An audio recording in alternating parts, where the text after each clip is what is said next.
Hey YouTube, welcome back. In this video, I'm going to talk about items that I think are a necessity for you to take on your scooter Cannonball run. My name is Steven. I went in July 2021 on the scooter Cannonball ride from Bar Harbor, Maine to Eureka, California over 10 days. I rode over 4,500 miles on a 150cc 2014 Piaggio Fly. It was an adventure, and here's what I think are must-have items. First of all, for your bike, I would carry an extra quart of oil with you in the bike in case during the ride or something you start leaking oil, you can top it off. Never want to run your bike without oil. Always carry an extra quart. I also carried a funnel with me so that I could fill up if I needed to during the day. Separately, in one of the laundry trucks, I had a tote that I paid for, and I carried more quarts of oil that were sealed and unopened because I did an oil change during the run. But in addition to that, I also carried a quart of oil on me in the scooter at all times. Number two, gas. My scooter has a 1.5 gallon tank, and I bought a 1.25 quick pour gas can. I think I got it from Walmart or Farm and Fleet or something for about 20 bucks. And at all times I had at least a gallon of gas in that thing. So when you are in the mountains, when you are running WOT, which stands for wide open throttle, like the whole time, your scooter will not get as good a gas mileage as you normally do if you're just putting around town going like, 25 to 40 or 45, right? Like, you're just not as efficient. So you do not want to get stuck out in the middle of nowhere with no gas. So as a cheap insurance policy, I would always carry extra gas. You can also get those MSR bottles and fill up gas in those little things. It's a little more compact. They hold a little bit less. Many people had the 1 gallon or 1.25 gallon red gas cans. If you're a more serious rider and you want to try to win it, you can get a bigger tank, and then you can actually duct it into your gas tank so you can just keep on riding the whole time, not have to stop and fill up. But extra gas, definitely. Next, I would say you need at least one spare tire, and because you'll have to replace your rear tire. Could you make it the whole way? And yeah, you probably could if you started with a brand new one.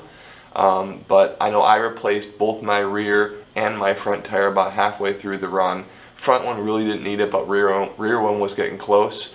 So many people replace at least one of their tires during the run. So I'd recommend having at least one spare rear tire that you can do. Some people had the tire already mounted on a rim. But many did not, so people helped each other in the parking lots, and you got the old one off the rim, put on the new one, pumped it up, and you were good to go. Next, I did not use these things, but I had them with me: a new belt and rollers and shoes. I took off my CVT cover thing and looked at my belt about halfway through. A guy who owned a mechanic shop who was doing the run too, he said belt looked fine, so I did not end up replacing my belt or my rollers. But if your belt busts, you're going to be out of luck. So cheap insurance to get a belt, rollers, and shoes, and have that with you and ready in case you need to do it. Many people replace their belt and rollers during the run. It's up to you and your own discretion and scooter if yours needs to be done, but again, cheap insurance. Next time I want to move into things for your comfort during the ride. Things I would not do this without. Number one, a windscreen. You get beat up going 4,500 miles over 10 days. In the mornings, guys, it is cold. People are shivering, okay? It is cold. And in the afternoons, it's crazy hot, especially out in the desert. So windscreen, I started off without one, but then I got a super big one that covered all of me, and then I ended up crashing, and then I didn't have one for the end of the ride. But if I were to do it again, I'd get one that's a foot tall, a half height one that just covers my shoulders and chest, and then and not my helmet, so that I can duck down behind it if I want to, or I can pick my head up and look over it. That would be my ideal. So if you can find one that's like that medium height, that would be perfect. Strongly recommend you get a windscreen, both for your comfort, and just mostly for your comfort. It might slow you down a little bit in terms of your miles per hour, but what it'll make up for in comfort will more than cover that. So it'll be worth it. Number 2, throttle lock.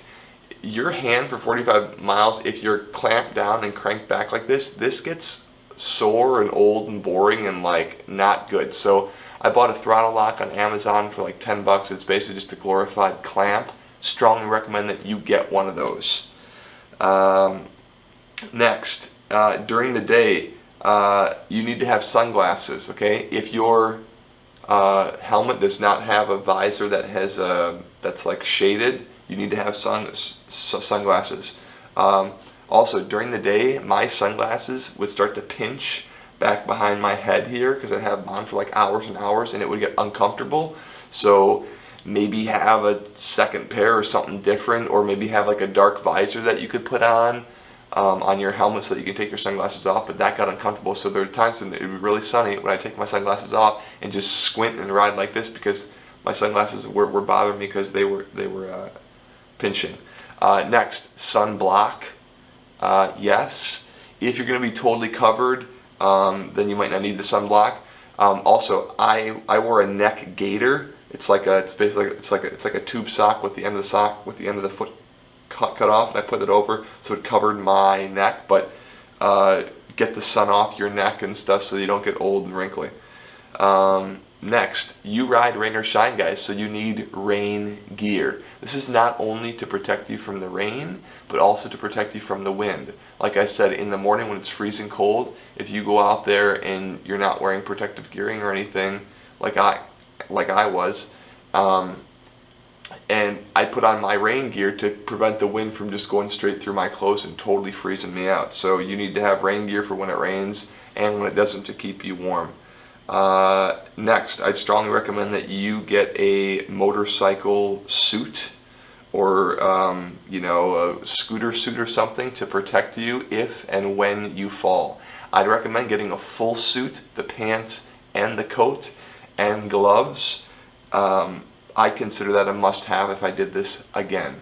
I didn't have one and I fell and it was not good and I was pretty shook up. So I know that these suits have got vents and stuff that can make you more comfortable, but the benefit that you get for if and when you fall, in my opinion, far outweighs any discomfort that you might have in wearing it. So next, water.